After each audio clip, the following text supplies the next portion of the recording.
42 years on this bench have taught me that the most dangerous corruption is rarely the kind that announces itself. It is the kind that arrives quietly, wrapped in a familiar last name, wearing the confidence of someone who has watched powerful relatives make problems disappear their entire life. And the morning a 24-year-old man named Tyler Ashcroft walked into my courtroom on a witness tampering charge, I understood within the first 10 minutes that this case was going to reach far beyond the young man sitting at the defense table, because Tyler Ashcroft was the nephew of City Councilman Robert Ashcroft, a man who had represented the 4th District of this city for 16 years, and what Tyler had done in an attempt to protect his uncle's reputation was about to unravel a great deal more than either of them ever intended. I want to walk through exactly how this case began, because the sequence of events matters enormously to understanding why the word bribery, once it entered this courtroom, refused to stay contained to a single defendant. 3 months before Tyler Ashcroft ever appeared before me,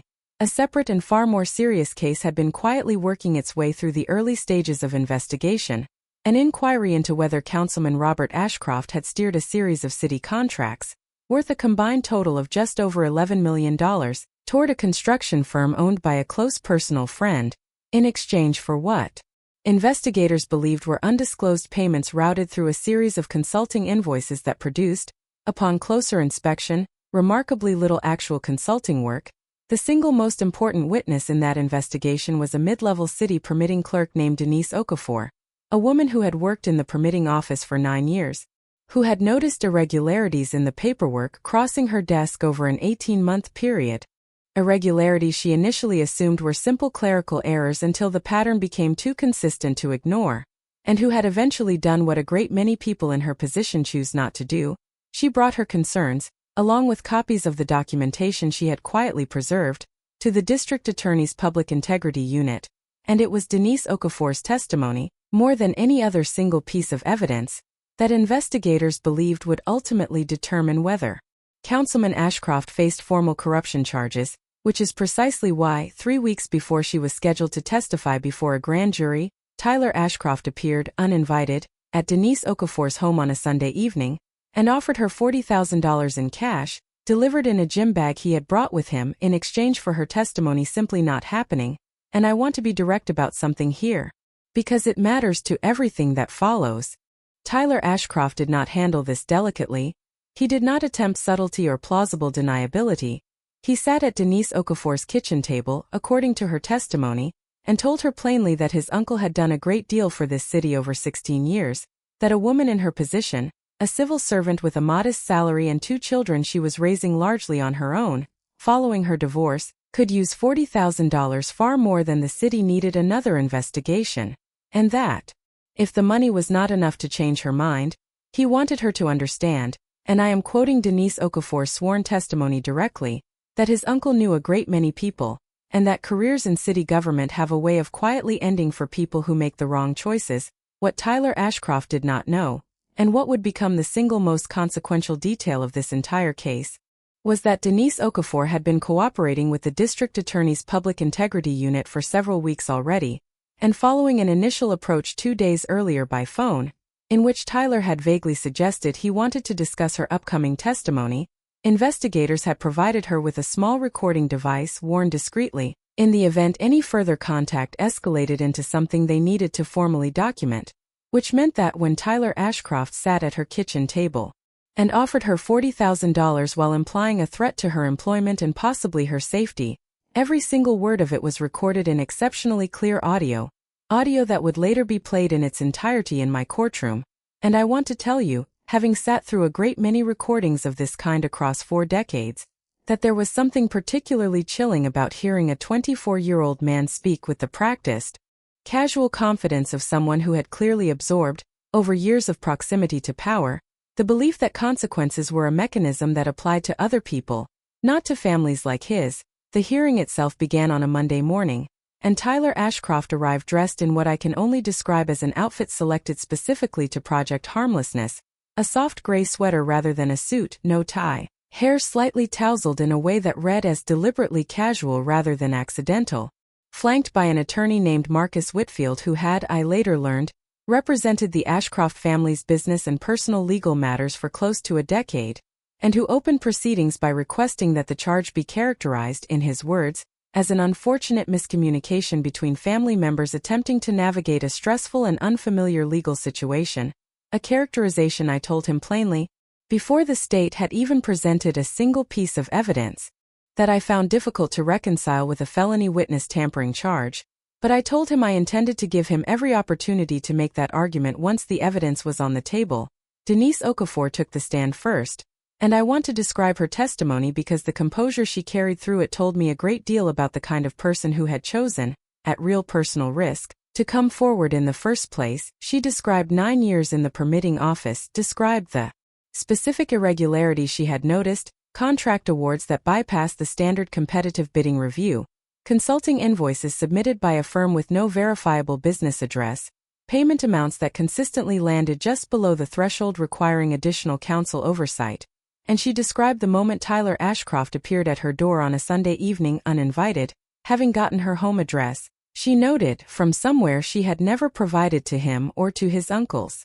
office, and I asked her directly why she agreed to let him inside rather than closing the door immediately, and she said honestly that she was afraid of what might happen if she refused, afraid of the vague reference to his uncle knowing people, afraid in a very concrete way for a job she needed to support 2 children largely on her own, and that she made the decision in the moment to let him inside and let him speak so that whatever he intended to say would exist somewhere beyond just her own memory of it. We then played the recording in full, and I am not going to reproduce every line of it here, but I want to describe its shape, because the shape of it mattered enormously to my ruling. Tyler Ashcroft's voice on that recording moved through 3 distinct registers over the course of 11 minutes. It began almost warm, complimenting Denise Okafor's home, asking about her children by name, information he had clearly gathered in advance, then shifted into a rehearsed-sounding appeal about his uncle's 16 years of service to the city, the parks he had funded, the community centers, the scholarships, and then when Denise Okafor did not respond the way he apparently expected, it shifted a final time into something considerably colder, the reference to careers quietly ending, a comment about how permitting office positions get restructured sometimes when budgets tighten, delivered with just enough plausible deniability that Marcus Whitfield would later attempt to argue it was not technically a threat, an argument I addressed directly in my ruling and will return to. The gym bag itself, containing exactly $40,000 in cash, sequential bills that investigators were later able to trace, through banking records subpoenaed from Councilman Ashcroft's personal accounts, to 3 separate cash withdrawals made over the preceding 8 days from an account belonging not to Tyler, whose own finances showed nothing close to that sum, but to his uncle, a detail that transformed this case, in the span of a single afternoon of testimony, from a wayward nephew acting alone into something considerably larger. I asked Denise Okafor how the encounter ended, and she said that after she told Tyler plainly that she would not be taking the money and that she intended to testify as scheduled, he left the gym bag on her kitchen table anyway, told her to think about it before the grand jury date and left, and that she had turned the entire bag, untouched, over to investigators the same evening, which meant that in addition to the audio recording, the state now possessed the physical cash itself, still bearing traceable sequential serial numbers as direct evidence. When it came time to call Tyler Ashcroft to testify in his own defense, Marcus Whitfield attempted to keep him off the stand entirely, but Tyler, against his own attorney's visible discomfort, insisted on speaking, a decision that I believe in hindsight did him no favors. He testified that he had acted entirely on his own initiative, without his uncle's knowledge, out of what he described as loyalty and panic watching an investigation threaten to unravel his family's reputation, and when I asked him directly to explain where $40,000 in cash, traced through banking records to his uncle's personal accounts, had come from if his uncle had no knowledge of what he intended to do with it, Tyler's composure, which had been carefully maintained through most of his testimony, began to visibly fracture. He said his uncle had given him the money for what he described as, quote, family business expenses, without asking specific questions about its use, an answer that even his own attorney, watching from the defense table, appeared to recognize was not going to hold together under further examination. I asked him one additional question before releasing him from the stand. I asked him whether, at any point standing in Denise Okafor's kitchen,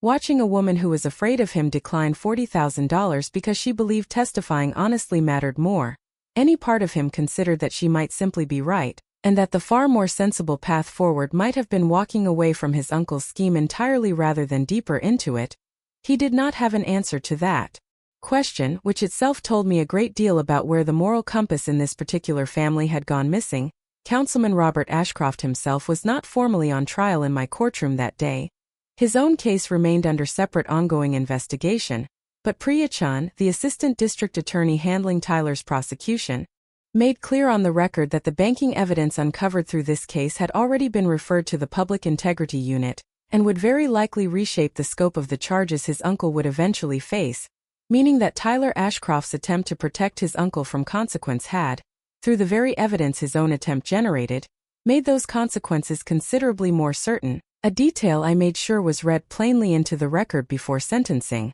because I believe it carries a lesson that extends well beyond this specific family. When it came time for my ruling, I addressed Tyler Ashcroft directly and told him that witness tampering is not, as his attorney had attempted to characterize it, a family miscommunication. It is an assault on the entire foundation of how a justice system is able to function at all, because a justice system that cannot protect witnesses who come forward honestly, particularly witnesses like Denise Okafor, a civil servant with far less power and far more to lose than the family attempting to intimidate her, is a justice system that has already begun to fail everyone who depends on it. I told him that the recording captured not a stressed young man making a single poor decision, but a calculated, three-stage attempt, flattery, appeal, and finally veiled threat, executed with a confidence that could only have come from watching, over the whole of his life, powerful people around him treat consequences as optional. I sentenced Tyler Ashcroft to 4 years in state prison on the witness tampering charge, with no portion suspended, given the aggravating factor of the implied threat to Denise Okafor's employment and safety, ordered full forfeiture of the $40,000 in cash as evidence connected to an ongoing public corruption investigation, and ordered that he complete a formal statement under oath, detailing the full extent of his uncle's involvement, a statement his own attorney did not object to, likely recognizing that cooperation at this stage represented Tyler's only remaining path toward any future consideration. I turned to Denise Okafor before the hearing concluded and told her directly that this court recognized fully what it had cost her to sit in that kitchen, let a frightened conversation play out long enough to be recorded, and then hand over $40,000 in cash rather than quietly keeping it and staying silent, a choice that a great many people, understandably afraid for their livelihoods, do not make. And I told her that the entire foundation of whatever accountability eventually reached Councilman Ashcroft's office existed because a permitting clerk with 2 children and a modest salary decided that honesty mattered more than $40,000 and the vague threat of a ruined career. Denise Okafor did not lose her position. In fact, I later learned, through a brief follow-up note sent to my chambers roughly 5 months after this hearing, that she had been promoted to a newly created oversight role within the permitting office specifically tasked with reviewing contract irregularities, a role created in part as a direct result of the reforms that followed once the full scope of what her documentation had uncovered became public. She wrote that her children, ages 9 and 12, had asked her why a man had come to their house that Sunday evening, and that she had eventually told them the truth in language they could understand, that sometimes doing the right thing is frightening in the moment, and that the fear does not mean you made the wrong choice, it simply means you were brave enough to feel it and do the right thing anyway, a sentiment I have heard echoed in different words from a great many honest people who have stood in my courtroom over the years, and one I believe captures something essential about what genuine integrity actually requires, not the absence of fear, but the willingness to act rightly in spite of it. Tyler Ashcroft's case did not end the story, because 8 months after his sentencing, following the formal statement he provided as part of his cooperation and the banking evidence traced through his uncle's accounts, Councilman Robert Ashcroft was formally indicted on 11 separate counts related to bribery, fraud, and abuse of public office, a case that remains before a different court as of this recording, but which exists in its entirety, because a nephew's clumsy attempt to make a problem disappear instead illuminated, in exhaustive and irrefutable detail, exactly how deep that problem actually ran. I think often about the particular kind of arrogance required to sit in a stranger's kitchen and offer $40,000 while implying a threat to her livelihood. An arrogance that could only be built over years of watching consequences bend around a family name rather than apply to it. And I think about Denise Okafor sitting at that same table, afraid, alone with 2 children upstairs, making the considerably harder choice to let honesty carry more weight than fear. And I believe more strongly with every year I remain on this bench, that the health of any city, any institution, any system of government depends far less on the power of the people at the top of it than it does on the quiet courage of people like Denise Okafor, sitting in ordinary kitchens, deciding that the truth is worth more than whatever price is being offered to bury it. And that is, in the end, the lesson I hope this case leaves behind, that bribery, no matter how confidently it is offered, no matter how many generations of family influence stand behind it, ultimately depends entirely on the person receiving it agreeing to stay silent. And the moment one honest person refuses that silence, the entire structure built on top of it, no matter how large, no matter how many years it took to build, begins quietly and then very publicly to come apart.